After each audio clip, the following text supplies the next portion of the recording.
record. Hi, Derek. Welcome to Rendering Unconscious. Hello, good evening to you. Good late morning for me. Hello, It's hello. lovely to have you here. I'm It's super very awesome to be excited to here. talk about these new books. There they are. My babies. Now, this is a whole new world for me because I knew that there was like this idea that Shakespeare was not one person, but was kind of maybe more than one person. And even I'm taking Swedish as a second language classes, and this even came up in class like right when we started talking. So that was kind of an interesting sync. Like our Swedish teacher brought it up and was like, Shakespeare wasn't just one person. I was like, whoa, interesting syncs happening. But this is That is just so interesting. fascinating. Yeah. What Yeah, was so the what was the Swedish professor? What was it? The teacher? What was he? How did he say it?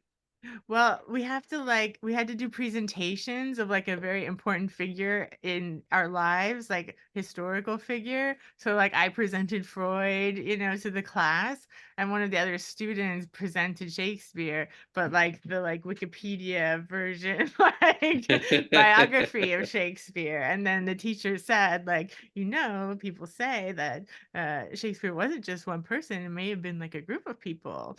And I was like, "Oh, that's interesting that my Swedish teacher is saying that." Right. Yeah, no, it's definitely no, just so you know, like when we're talking about the Shakespeare authorship question, it's generally there have been group theories before for sure, but for the most part, it's usually like they'll say one person. So if the people who don't believe it was Shakespeare wrote the plays and poetry, then they'll think it was like one other person.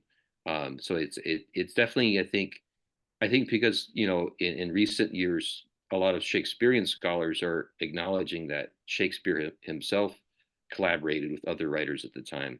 Now that the openness to a group theory is definitely more, I think, open among everybody for sure. And how did this project and these ideas come to you?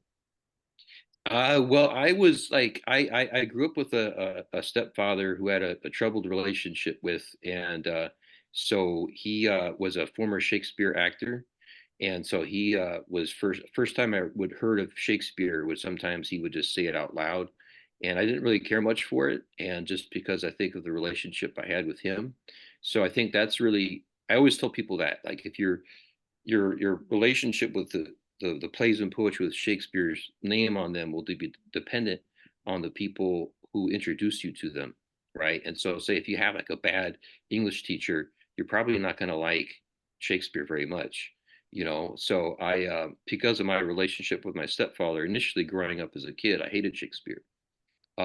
Then when I went to a school in Seattle, a school called Nova, it was basically a school that has been around since the 60s based on Summerhill. And Summerhill was like this revolutionary school in England that where it gave a lot of freedom to the kids and they can kind of explore anything they wanted to. And it was a public school. So Nova, the school I went to, was a public school in Seattle. And it was just an amazing school. It just was like, it was all committee run. Everything was voted on by staff and students, and the students had equal say as the staff. There was committees about everything from the food we ate to going on trips to uh, whether a teacher was hired, whether a student was accepted into the school. It was just an amazing school. And I had a couple of great English teachers, and one introduced me to Shakespeare and to Homer. And I was absolutely just excited with just the way it was presented to me because the stories became alive. Like the stories had a vividness to them that I just didn't really notice before. So I got into the stories, and then once I got into the stories and the characters and the emotional situations and the dynamics between the characters, then I was able to kind of like not be too tripped up on not understanding all the language. So I got really into Shakespeare in my first year of high school. I think it was in my second year of high school at that school that I had to write like a biography on Shakespeare. So I had to write like an essay about, okay, who was Shakespeare? So I started reading some books about Shakespeare and just was like enormously disappointed I was just like, um, the information that we have about this person from Stratford was just completely disconnected from what you read in the plays and the poetry. It was in the plays and poetry, you get a sense of someone who was just someone who was just deeply enthralled by life experiences and all kinds of different people, and was deeply attached to life experiences in a way where um, like materialistic things were not very important to them, and it was the human experience. And what we do know about the Stratford man, is that he was highly materialistic, and there's just no evidence that he had any kind of artistic life whatsoever. And it's not because of how far back in time it was. It's not because of like, well, there's no records of that from anybody in those times.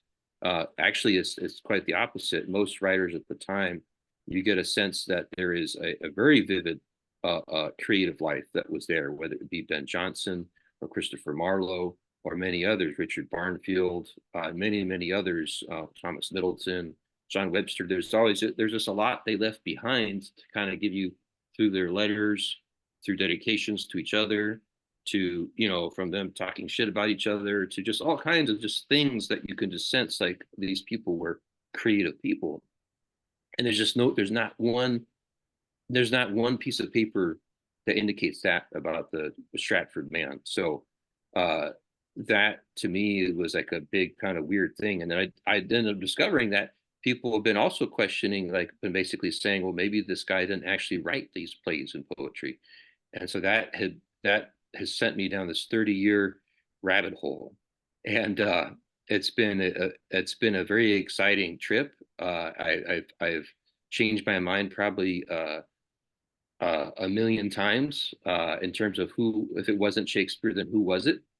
And so it's been a challenge, and I just didn't want to give up. I didn't want to settle for one theory, uh, and and and just, even when I found other cases to be interesting or valid. So I've changed my mind because of the fact that things will come to me, and I'll see things in a different way.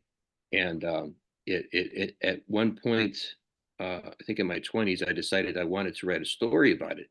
I wanted to find out, okay, what would be the the story, the personal story that would make the most sense to me.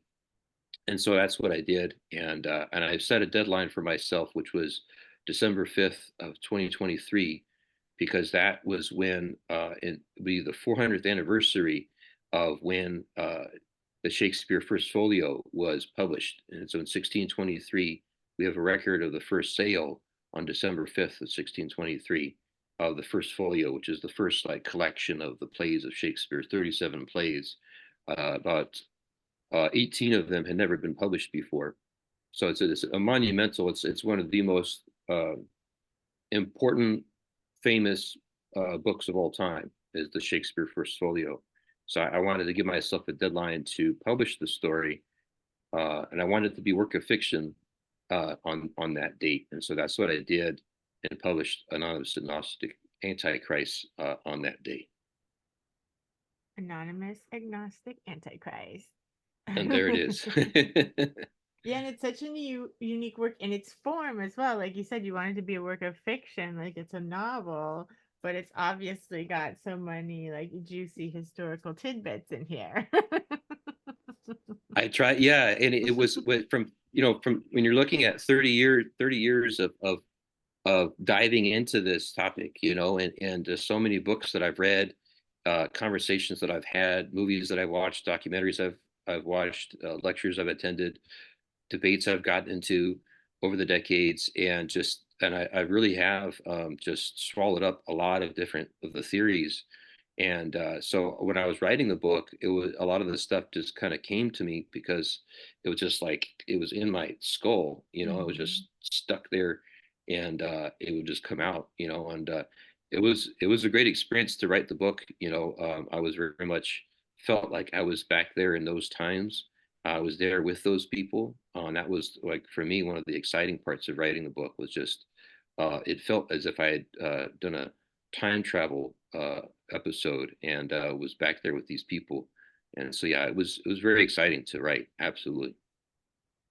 That's very cool. So you felt like really immersed in it in that way as well.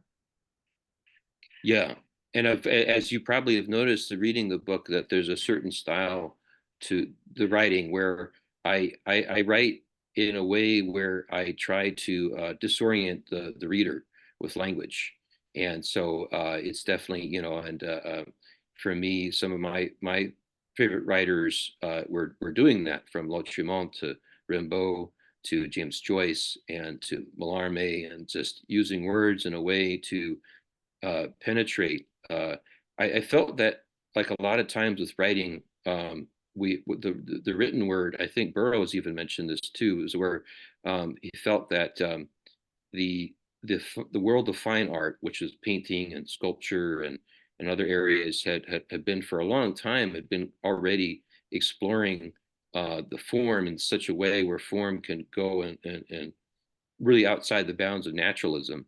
And so for me, I had originally written stories and novels a long time ago in a realistic way, and then I decided to shake that up and break that apart and use language in such a way where it allowed me to penetrate the characters' lives in a deeper way. Because I feel like I love naturalism and I love realism, and a lot of that's in there in that book and other books. But I feel that with when it comes to being more expressionistic or surrealistic, or however you want to define it, it allows you to get to places in the characters' lives and the themes in the story in a deeper way you just couldn't get with just telling the story on a surface level. And so that's what I Absolutely. I I wanted to do with this book, and just get deeper into these characters' lives with not only just by the story itself, but also in terms of the use of language too. Yeah, exactly. It captures more of an essence that way. And that's funny because before we were recording, we were chatting a little bit, and you mentioned you were reading my book, Things Happen. Thank you so much. And Yes, that's love kind of it. how I did that as well, because I wrote down these memories like as like more linear stories at first, not with the idea of having a book in mind, just because I needed to write them down. Basically, I wrote a lot of them down in 2008 when I moved out of Florida in 2007. And then I like wrote down all these different memories from my life. And then when I revisited them, I really felt like, yeah, like I had been working with cut ups for a long time now. And I felt like doing the cut up method with them kind of it makes it not a linear story, but like memory isn't a linear story, like things loop and then they connect to other things and then you free associate and then they're dream fragments. And I feel like it captured the essence of like what the feeling is like of the time more than like a linear narrative would. Absolutely. Yeah, because our minds don't really work linear. They don't. So yeah, I mean it may seem and appear that our lives are linear, but I mean in terms of our experience of them, it's not, you know, because things are just bombarding us. We're just constantly being bombarded with things from the past, and fantasies also too. Like a lot of times our imagination creates events that might happen, that might not happen, and I mean our minds are not, I don't think they're very extremely stable in the sense of what would be traditionally seen as stable. So I think it's okay, like for I think it's harder. I know it's harder for people to I've noticed people are a bit more open to having abstraction and disorientation with visual art. And because it's just, you're just looking at it, right? And you're just looking at an image or images. And then so it can be all kind of weird. But then when they're looking at words in front of them and they're trying to read a story, they're just like, what the hell? I don't understand this. Like what's going on here? And that because when they're looking at, I think especially today, I think especially nowadays, people are so into nonfiction and gathering information and just gobbling up information. So when it comes to language, they're just it's purely almost used for practical purposes, just to get more knowledge, to get more information. So when they're seeing language being used in that kind of expressive of a way, it's just like it makes them uncomfortable. But I think that's good. they should feel uncomfortable. Maybe it opens up some doors of perception that they need to take a look at. Absolutely. And then you wrote this companion piece as well. Do you want to talk a little bit about that? Sure, yeah. So because the Anonymous Agnostic Antichrist is a 400-page novel, it's a journey, so it's quite a journey that a person would be going through. But to me, it was intentionally meant to be like a page turner per se, in the sense that there's a story, and I do want people to get caught up in the story and go from one chapter to the next. So it definitely is meant to be entertaining. But I do understand though that people's lives are busy, and we have a lot of things going on. So I wanted to have like a companion piece. So it's a nonfiction work. Passionate Pilgrims is a nonfiction work that explores in a very short, precise kind of way the 14 authors' lives. So starts with the main person, Thomas North, who is like the chief of this group of authors, and it goes chronologically with his collaborators.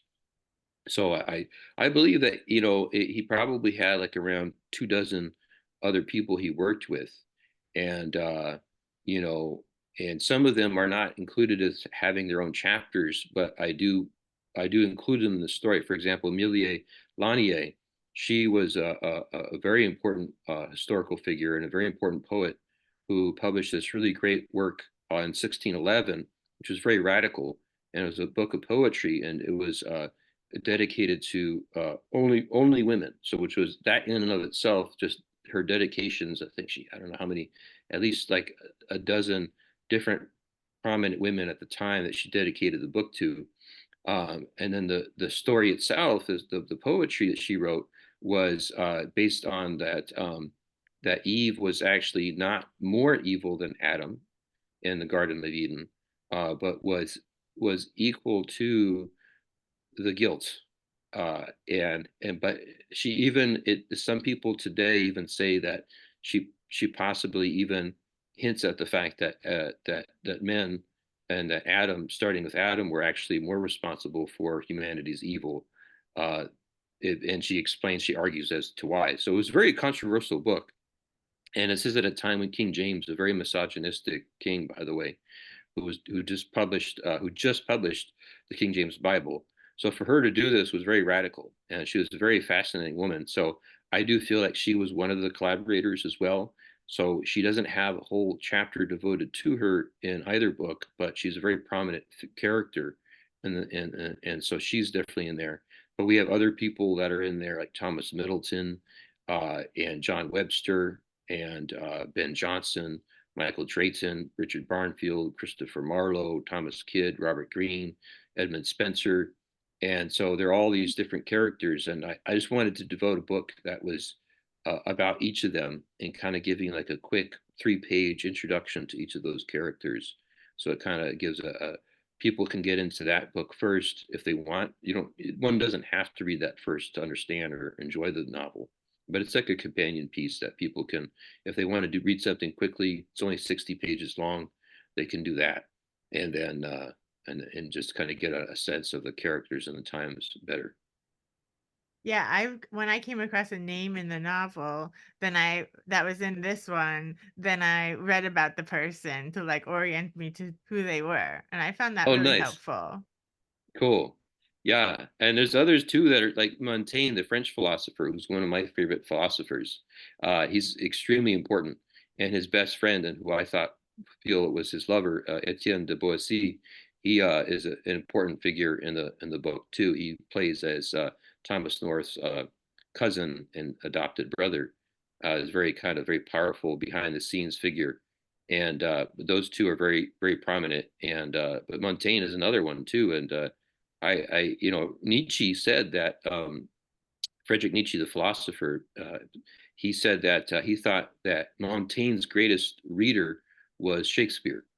He felt that no one else had really absorbed what Montaigne was trying to do with his essays and with his life better than Shakespeare. And so it's something that I really registered for me too, because I felt very strongly in the same way, in terms of for me anyway, like what I take away from Montaigne's essays and his writing is this embrace of doubt, embrace of uncertainty. What do I And know? yeah, what do I know, So yeah, and I think that the Shakespeare canon absolutely has the same kind of uh, feel to it as well, and embraces uncertainty as well.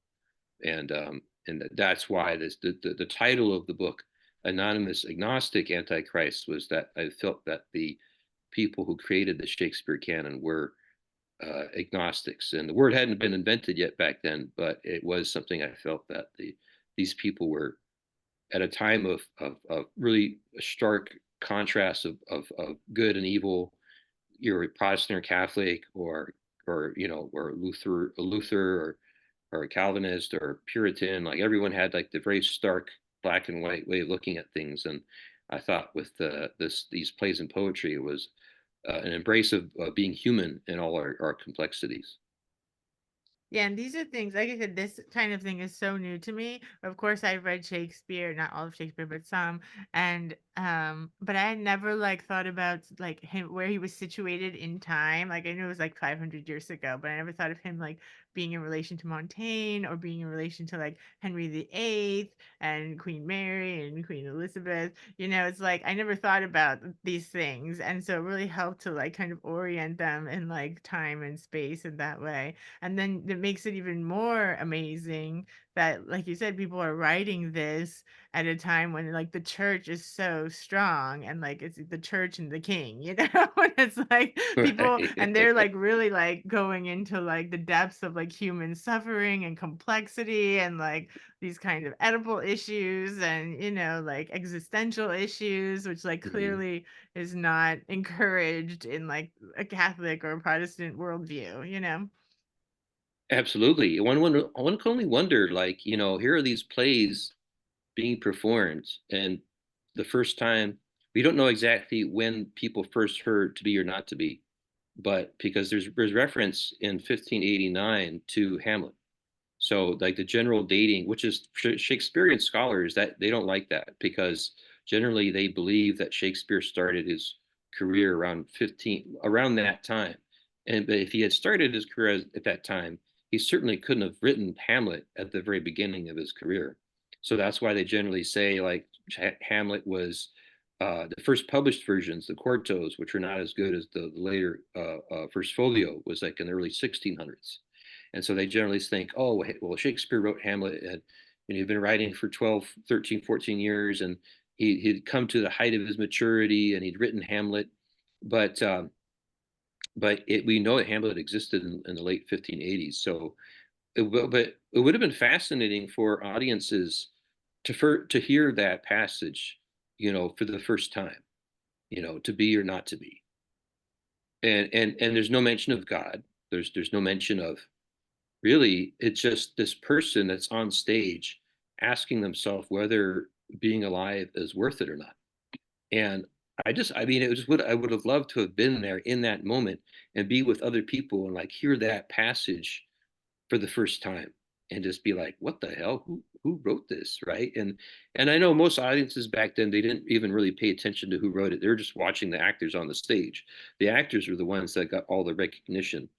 And so that's why like most plays in those days were written and published anonymously, and like the most famous and most popular play from like that late, well, it was first published in 1592, but was probably written in the 1580s, and it kept on being reprinted, and put on stage again and again, was this play called The Spanish Tragedy. Spanish Tragedy, which it never had an author's name associated with it, and never at any point had the playwright's name. It wasn't until much later that someone said, "Oh, by the way, Thomas Kidd, he's the one that wrote that." And then it was another 150 years in the 1700s that was like, hey, I came across this one book where this guy Thomas Haywood said that Thomas Kidd wrote the Spanish Tragedy, and then people like, oh, Thomas Kidd, who's that? And that was common. Like there's probably hundreds and hundreds of authors that we've lost to history from that period. There's thousands of plays that have been lost because they just didn't. That just wasn't regular. That wasn't normal for people to do that. So, but it's unfortunate. Like I think a lot of times when we look at Shakespeare, we take Shakespeare out of the historical context of the times, because that's how we're taught. We're taught Shakespeare is like this god among men, and like it just kind of came out of nowhere, just like it's like the Bible, and it Totally. just right, and that's just not the reality of it. The reality is that it was just like a whole period of time where it was the English Renaissance, and there was just like a lot of stuff going on. No, that's totally true, and I feel like I don't know if it's especially in the US, but I feel like we're so, like, not attached to history and, like, how things have played out because Right. everything just seems like it's in a bubble, like, the US is in a bubble, and they make everything, like, mythology seem, like, so far ago, they feel like they make, like, different countries seem, like, so long ago or so out of reach, like, everything seems like I don't know, not in context, including, like you said, Shakespeare. Like, I never thought of, like, when was Shakespeare writing and, like, who was in relation to it? What was going on politically? And, like, you talked about in the book at some point too, I guess early on, how, like, these plays were written anonymously, and at some point, people started having to attach their names to it because, like, that way they could be persecuted if they said something that they didn't like, the monarch didn't like. You're right. Absolutely. I think that's kind of where, I mean, you have a couple of instances where, like Edmund Spenser was definitely a trailblazer, for example. Like when he published The Fairy Queen in 1590, that was quite unusual. And he had already done that 12 years before with another thing he published with his own name on it. Him and Thomas Watson and Robert Greene were like the first, those three in particular, were like the first to kind of put their names to their works, that published works. And that was very unusual. But so by the 1590s, there was a lot of persecution going on from Queen Elizabeth's government, because at that time she was towards the end of her reign and towards the end of her life, and she didn't have any kids, so she didn't have a successor. So it was a very uneasy time, that decade, the 1590s, because you weren't even supposed to talk about the succession. You weren't even allowed to there was just a lot of things that you had to, it was pretty much like a totalitarian state. There was a guy who was arguing, he was speaking in the streets, and then also he published something where he was really upset that the queen was even considering marrying a French nobleman and not an Englishman, and so he was so upset about this, that he wrote like a little pamphlet arguing. His name was Stubbs, and so Stubbs was arrested, and because of his name, I don't know if it was the Queen or one of her privy men or whoever decided, well, your name is Stubbs. We're going to cut off your hand that wrote that pamphlet and show to the world like you can't even joke about it or even like argue about it. You don't even suggest that the Queen can marry whoever she wants. And so they cut off his name, and so he had a stub for a hand, and his name being Stubb. Bad joke, but it was a very yeah, it was very much like it was a very difficult time where a lot of playwrights were thrown into jail on a number of occasions. So I think that the authorities wanted to know who wrote what, so then they knew who to punish, right? So authors and before that could publish things or write things and write plays, and the authorities didn't really know who wrote it. So then they didn't know who to punish if it upset them. So I think one of the reasons, a weird reason why it happened, but authors started putting their names to the published works in England was for that reason, and then more and more authors were putting their names onto works after that point. So interesting. And I just have to tell you too a little story about Montaigne because I think Carl was already interested when I told him about the book. Then when I told him about the relationship between Thomas North and Montaigne, he was like really piqued interest because Montaigne is one of his heroes. And a friend of ours got married outside of Bordeaux a couple years ago in the summer of 2022. And so while we were there, Carl's like, we have to go to Montaigne's castle. So we went to the castle, which was, I guess most of it was burned down, but his tower was not burned down, and that's where he Yes. wrote. It's still there. And so we got to go into the tower and like, yeah, be in his writing room, and he had this bedroom underneath, and then like the bottom of the tower was like a church, like the way the chapel was, so that he could like hear the music when he was upstairs, and it was really cool. And they have a vineyard, so you can buy like Montaigne wine. So we bought a case of that, and It's cool how it's weird how like yeah, the whole estate, I think the manor or the castle or what or mansion or it was all burned down, but the one thing that survived was that tower that he wrote his essays in. It's kind of ironic, that that somehow survived. It's You know, magic. absolutely. Yeah, yeah. No, it's That's great. really I love cool. Montaigne too. Montaigne is one of those people that you could just read and read and just and really start anywhere. You could pick up any of the topics or any of the essays he writes about and just really get so much out of. And it's like it's not only just the subject matter, but like the way he discusses it, and people I think have to understand how revolutionary it was too, and that's what I go into with this is that both the Shakespeare canon and Montaigne's essays really there isn't anything like either before they did that. Like it's really hard. You can look at ancient Greece and ancient Rome, and there were some beautiful, amazing things, but it's and elsewhere too, but it's just not to that extent, not to that extent where the Montaigne and Thomas North and these others trusted the complexity of human experience to say it's worth exploring.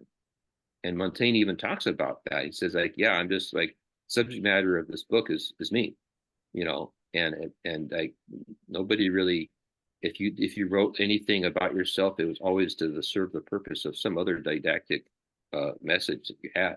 It was you yourself were not considered worthy enough to just write about you, and so yeah, I felt that with the Shakespeare's plays and the poetry is that here was a person who also people who decided that the human experience was worth it in and of itself.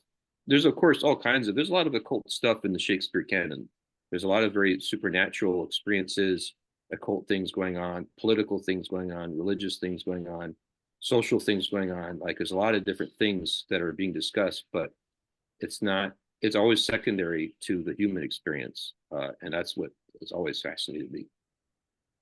Yeah, and I think I learned that from listening to you on that podcast that Lexa put us both on because I was like, yeah, I remember you talking about that and how, yeah, the church was so in control in the monarchy, the people weren't allowed to just like express themselves. Like that just wasn't a thing that people did.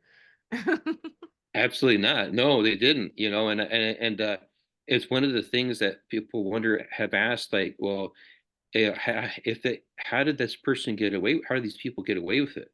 And I think that what's interesting, is that I do feel that there were some powerful people involved. There had to have been to protect these people. Montaigne himself was already a pretty powerful statesman himself, so he could kind of get away with it.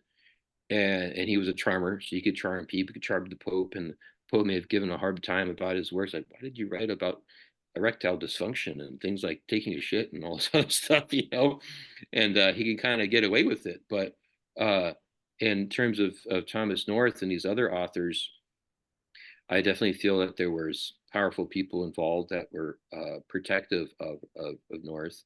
I think there's examples of this for sure. Like there is this Italian writer from the early 1500s, Pietro Aretino, and who is a absolutely fascinating historical person and a great writer. And it was enormously influential on the English Renaissance, by the way, too. Enormously influential, and I highly recommend people check him out. Pietro Aretino, and he had his portrait done 3 times by the Italian painter Titian.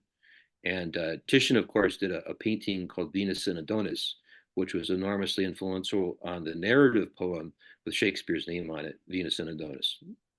And so Titian and Arantino were friends, and Arantino was saying absolutely outrageous things, making fun of popes, of powerful religious figures in Italy at the time, and he they tried to kill him a couple times.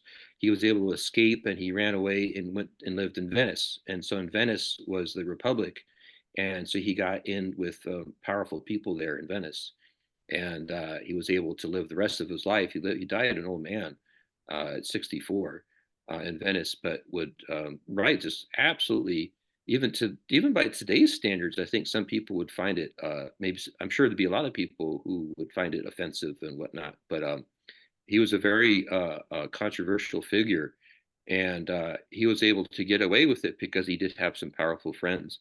And I think that's where I think you can still look at back at these times.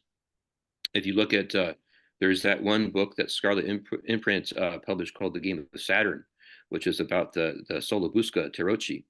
And if you look at that tarot deck, it's beautiful. For one thing, it's beautiful work of art. Every single one of those 78 cards is beautiful, but it's also extremely dark and hedonistic and has absolutely nothing to do with Christianity. There's not one hint of Christianity in that deck, and which is unusual for tarot decks, right? Most tarot decks are informed by a medieval Christian worldview.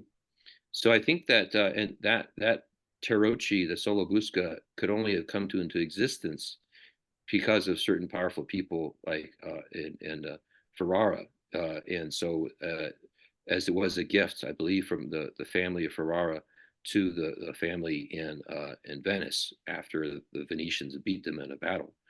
Um, so there's a lot of examples of where you have great thinkers and great artists who are doing really controversial things.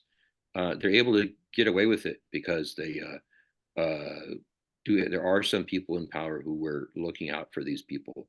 It wasn't easy, you know. I think there's certain instances where people like Christopher Marlowe suffered from it too.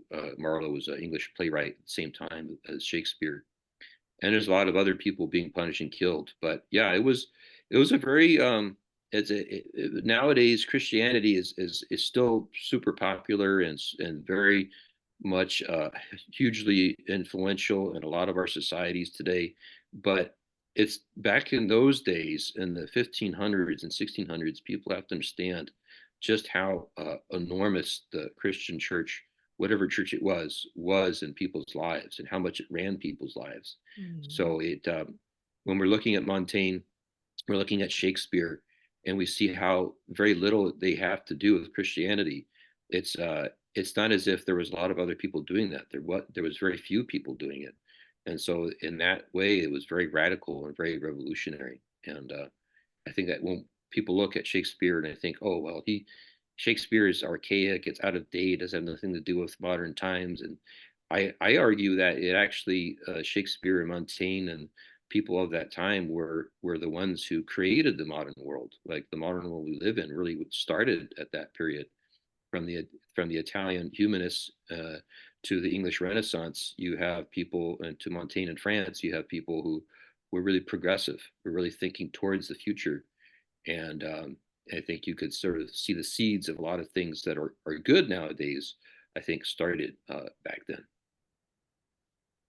Totally, because that idea of having like that much like control over people, not only like materially but mentally, is so scary. Absolutely enormous mental space, huge mental space in people's heads back then. Enormous, yeah. Yeah, it really freaks me out. I don't Yeah, like I know people that are like, oh, to each their own with Christianity or whatever people want to practice, but I find Christianity really scary. it I don't is. like it. And they're super violent, and yeah, they've killed so many people, and yeah, brainwashed so many people and colonized, like that's what gave the people the right to feel like they could colonize other places because they had God behind them. And it's just it's really scary. Absolutely, and it's weird too. But I'm obviously not a Christian myself, but Oh, it, good. yeah, yeah. I have actually gotten some people who've checked out the book and thought maybe I was writing the book Antichrist, meaning that the book was meant to be critical of people who were Antichrist at the time. I'm like, well, no, actually, I put the word Antichrist in a positive way. I felt that Yeah. like you know whether it be Nietzsche with his book The Antichrist, or Jack Parsons calling himself the Antichrist, or whoever. I think there's definitely there's an element to the word Antichrist that can be used in a positive sense, because for me I feel that Christianity is ultimately about the submission, for me anyway. And I do see some good qualities about Christianity for sure, and some of Jesus Christ's teachings for sure, compassion and so forth. the emphasis on love and the anti-materialism and looking out for the Yeah, poor. but Like that's not those, what they actually do. Or that's not what the church yeah, does, I should say. no. But even with Christ himself, though, I think the ultimate message is the submission of the human in favor of the divine. This and the divine is defined in ways which is very much like a spiritual dictator, and that's something that I just can't. For me, I can't. I don't gel with, and I can't connect with, and so these authors from Thomas North to these other people, for me anyway, were anti-Christian in that sense, and that they were really truly rebelling against Christianity because they viewed it in that way too, of the submission of the human, and so that you could devote yourself to the devotion of the divine. Yeah, and this Antichrist and the idea of like the Luciferian, where it's like the light bringer, and people who are like bringing the light and perspective and yeah, progress and like new ideas, despite this like dark kind of time that just wanted people to submit to these power structures like the monarchy and Christianity. Um, absolutely, because Absolutely. I think it's really problematic, this idea of like the divine being above the earth. Because if we didn't believe that, then we wouldn't be exploiting the earth like we are, and like not caring about climate catastrophe and everything. Like previous civilizations that weren't monotheistic or weren't specifically Christian, they didn't destroy their habitat because they didn't think they were better than their habitat or separate from it, you know? But this Right. idea that like the earth, that we're like divine, or we need to like, you know, transcend the earth or our material state so that we can like be somewhere better, has just made us like treat the earth like total garbage, you know? Absolutely. Absolutely. 100%. Right on the money. I almost wonder if capitalism is Yeah, only in exactly. I think yeah, it's a capitalism comes from that, and I think colonization comes from that on like a wide scale. Because if you think that you have the one God behind you, then everybody else is less than, and they can be exploited and used and abused because they're not with you and your God, you know? So like they're just automatically other and less. absolutely. You can It, justify a lot of bad behavior. it And they does. have. And they have a horrible track record. Yeah, You're exactly. talking about centuries worth. You're talking about over a millennials. I mean, a whole millennial of just of 2,000 years. two We are in thousand the dark years, ages, my friends. right? Yep. And so, yeah, it definitely is. I think if people are interested in Shakespeare, my hope is that people can look at Shakespeare's works as or as beautiful relics of from people who were fighting against that, you know, and that was really what my intention was with the book, was that the creators were not from that kind of monotheistic agenda that really has done so much harm to the world. And so not everything in the past is bad. I think that if we look back at history, there's a lot of, this is very nuanced, and there's a lot of different things going on. And there's definitely people in the past who are worth cherishing and really and learning from, and growing from. And I really feel that even though, yes, we've been forced to read Shakespeare or see Shakespeare for so long now, I do feel like it's very much worth our time to continue to explore. I still feel that there's still a wealth to explore with the works. I don't think it's a dead issue and it's done and we need to move on. There's a lot of other things to explore in life for sure too, but I don't think we should give up on Shakespeare. So I really want people to get a sense that the works themselves are very relevant to today, and they most likely will be for a long time to come. Yeah, they're like timeless in that way. Mhm. Truly. And like, yeah, they're like mythology. And did you see that more recent Macbeth with Francis McDormand and Denzel Hmm. Washington? This is Yeah, in black and white. Oh my God, that was so good. it's excellent. Yeah, I like the Coen brothers. Ethan Coen is an excellent director, and yeah, it was great. It was really it was excellent. What a Absolutely great fantastic. film. Yeah, I went What are here your in Los. favorites? Oh, in terms of Shakespeare, Well, my favorites are uh, anything that these the two guys who started the Royal Shakespeare Company in England, John Barton and Peter Hall, are to me the two greatest geniuses of Shakespeare. Those two directors understood Shakespeare better than anyone. There was a wonderful one, the best, I would suggest the best introduction to Shakespeare is a series called Playing Shakespeare. It's a 9-part series done in the early 80s.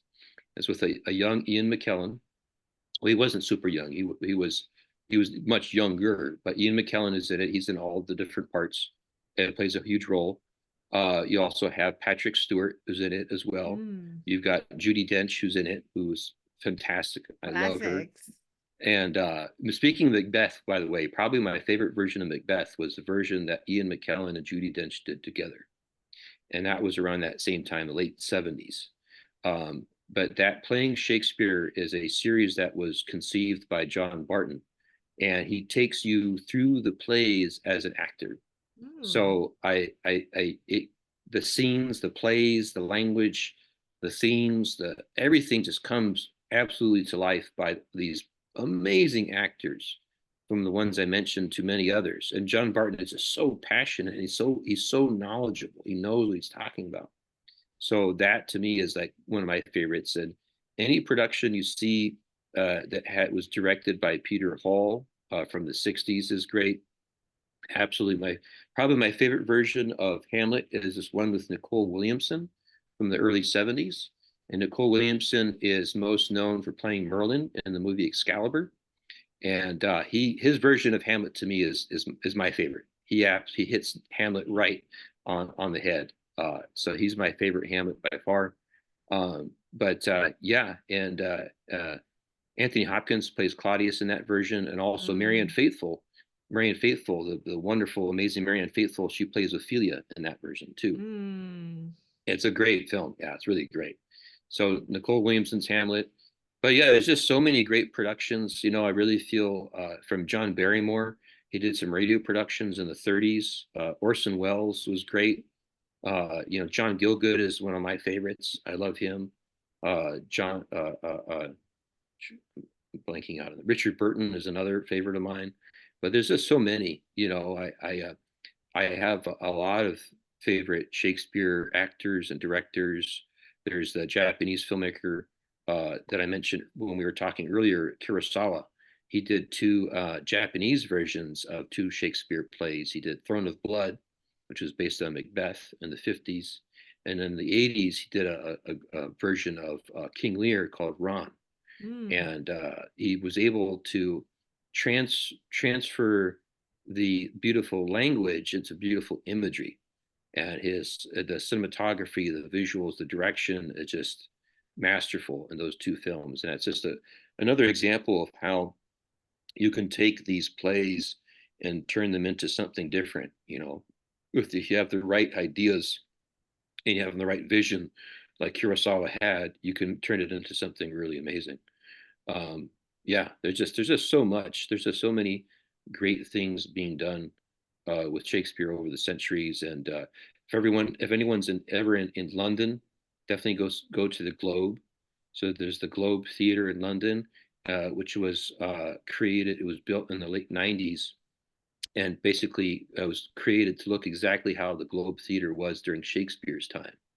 And it was like one of those blissful experiences that I had going there for the first time. I had like a creative orgasm while I was watching the play. It was so overwhelming, such a beautiful experience to be in that theater and to watch a play at the Globe, and the way it was designed in the fashion of the Globe during Shakespeare's time was just a really amazing experience. So if anyone is in London, I highly recommend going to see a play at the Globe. But yeah, there's so much. There's a wealth of films, of radio productions. There's a lot of beautiful radio productions that have been done over the years. Um, it is there's you could spend your whole lifetime reading the plays, reading the poetry, and watching films or seeing productions on stage or listening to radio productions or TV productions.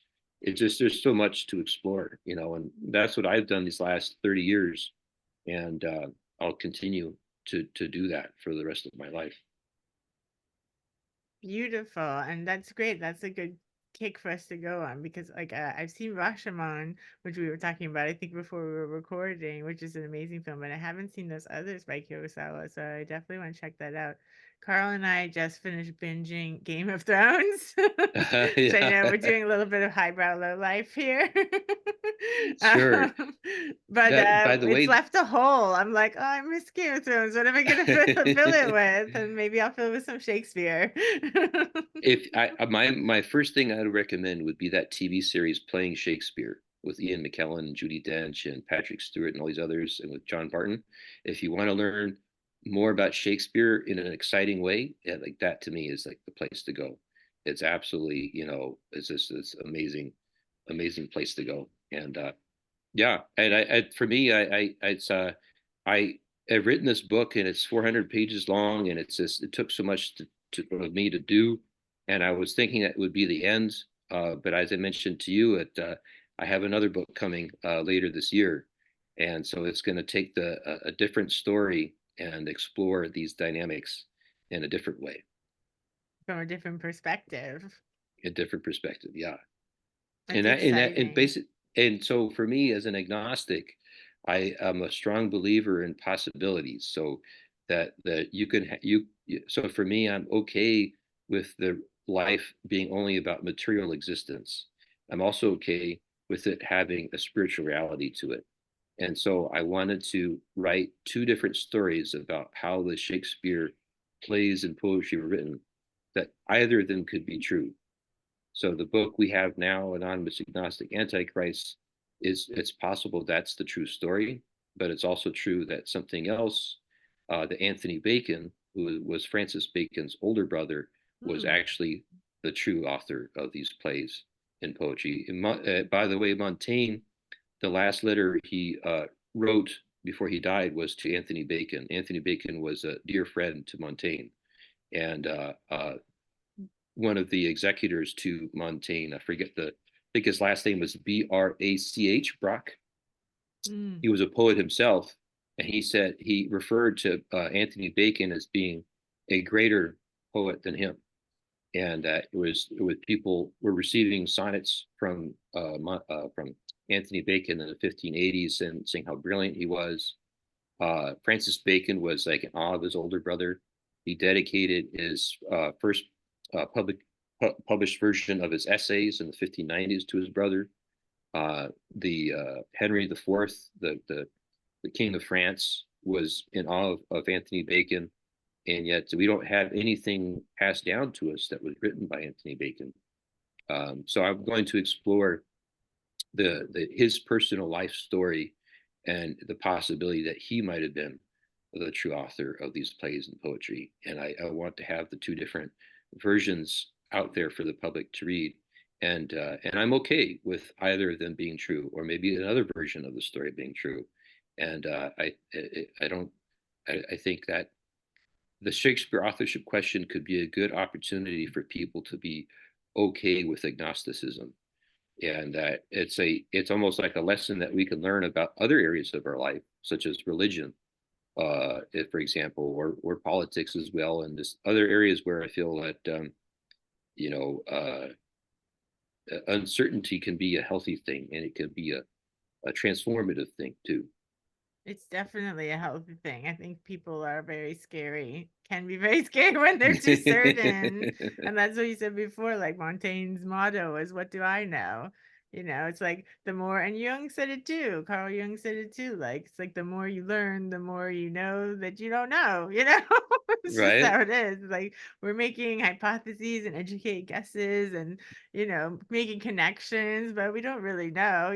There's no way to know, and it doesn't really matter. Like, is there really a thing to know for certain? Like, it's all like ephemeral and ethereal and changing, and time is in loops, and who knows? right. But it's all the more fascinating because of it, I think, too. And I Yeah, I think that's love where, it. yeah, and I think that's where people who get hung up on doubt or uncertainty, It's like that. Oh, well, then it's like then they get deflated. I'm like, no, don't get deflated. Get excited. Get passionate. You actually you can just jump on the ride and jump into that mystery, and it'll be exciting. It'll be exciting trip. Like it doesn't have to be. Oh, okay, we don't know anything. Like then it's like, okay, we're just gonna give up. Like, well, no, it's something to throw yourself into. Yeah, it can It's be a very beautiful. free, liberating, very freeing, Absolutely. and Yeah. allow for more creativity. And you also mentioned there's some other authors that had just come out with books recently that were about this kind of idea of this like multiple authorship of Shakespeare and like Thomas North's story. And I'm going to have to order those books too because you said they were good. Sure, I should make it clear because Dennis will be upset if I don't. I love Dennis McCarthy. I think he's brilliant, but he and I are opposites. He's all about certainty. I'm about uncertainty. So, That's more like a historical record that he yeah, well, wrote. he's a very strong. He's the person who argues that Thomas North was the true author. Well, he argues he was the author of the original plays, which basically Shakespeare just put his name to and didn't do anything. It was just all Thomas North. So Dennis is very 100% for sure that was Thomas North, and he's devoted his life, the last 15 years of his life. This is all he does is to research Thomas North. He's come up with enormous evidence to support his theory, and he's also come into conflict with other people on both sides, other people who doubt Shakespeare's authorship, and then the Stratfordians, the traditional Orthodox scholarship. So he's like a kind of like this rogue scholar, and he's done some amazing work. His book is called Thomas North, the author, the original author of Shakespeare's plays. His name is Dennis McCarthy. Definitely check him out if you're interested in the North theory for sure. But he does not argue that it was a group theory as I do. So my book, which is a work of fiction, but it's also I believe that if Thomas North was the author, he had a lot of other people helping him. Dennis does not believe in that. There's another guy, an investigative journalist called Michael Blanding. Michael Blanding wrote a book in 2021 called North by Shakespeare, and the book is about it's two parts. It's actually very well written. It's an excellent book, and it's about him and Dennis going on a journey detective story through Europe as they're trying to trace Thomas North's life. And so it's the two of them going on this journey, and Dennis's search. So Michael, as an investigative journalist, is like this objective person reporting the story, but then he also is telling the story of Thomas North. So it's going back and forth between modern day time with with Dennis and Michael going on this journey, and then also it's about Thomas North's life, which was definitely fascinating for sure. So those are the two. And June Schluter. June Schluter is an academic, Shakespearean academic, who has been very helpful to make Dennis's theory more plausible.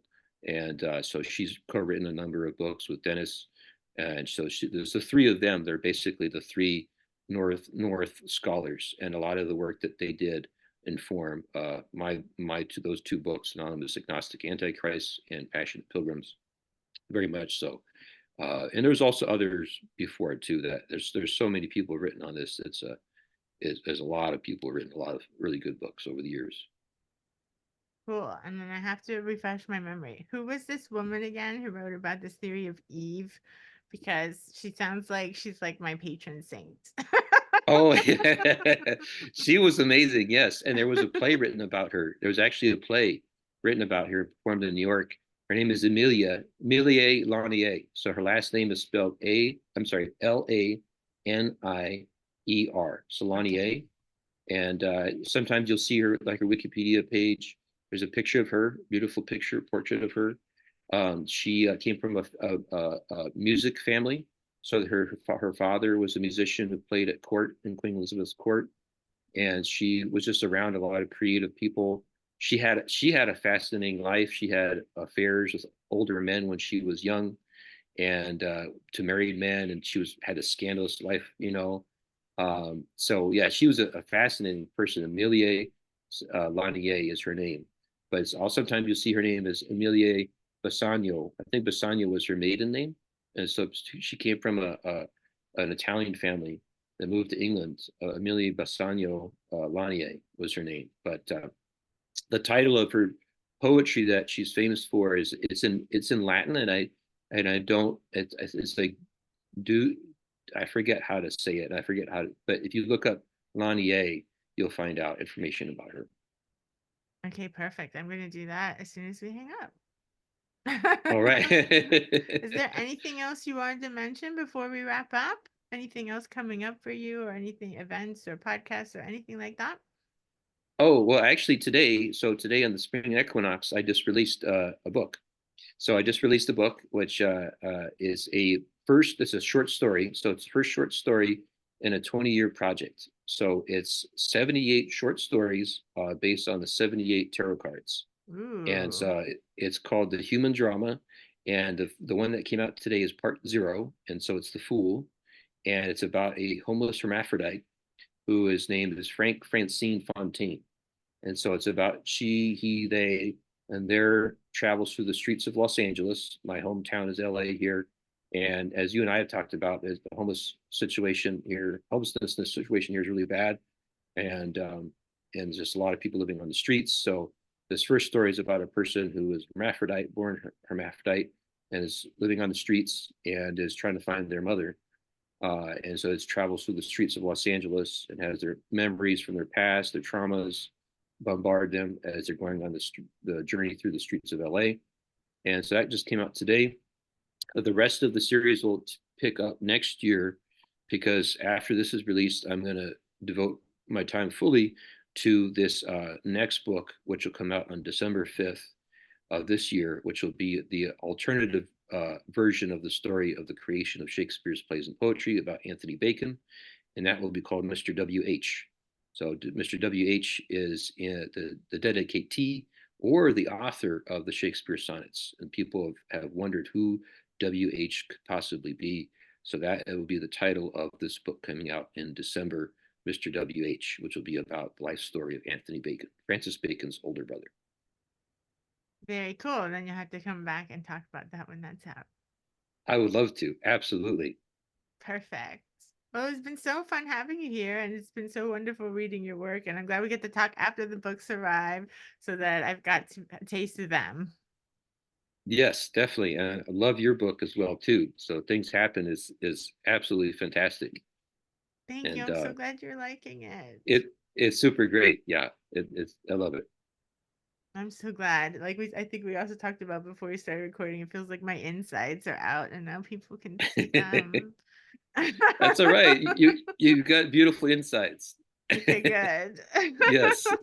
Yes. They're They're worth sharing. strange, but I think it's That's just weird inside for that's everyone. great. We're all weird It's a inside. weird world. Yeah. It's a Yeah, weird world. We should absolutely. just be okay with that instead of pretending otherwise. Exactly. Absolutely. All right. Bye, Derek. All right, bye. Thank you so much, Vanessa. I really appreciate it. Thank you. Thank you. Thank you. Thank you. Thank you and happy equinox. Happy equinox to The you. sun Thank gets you. brighter from here. That's right. Bye. Bye.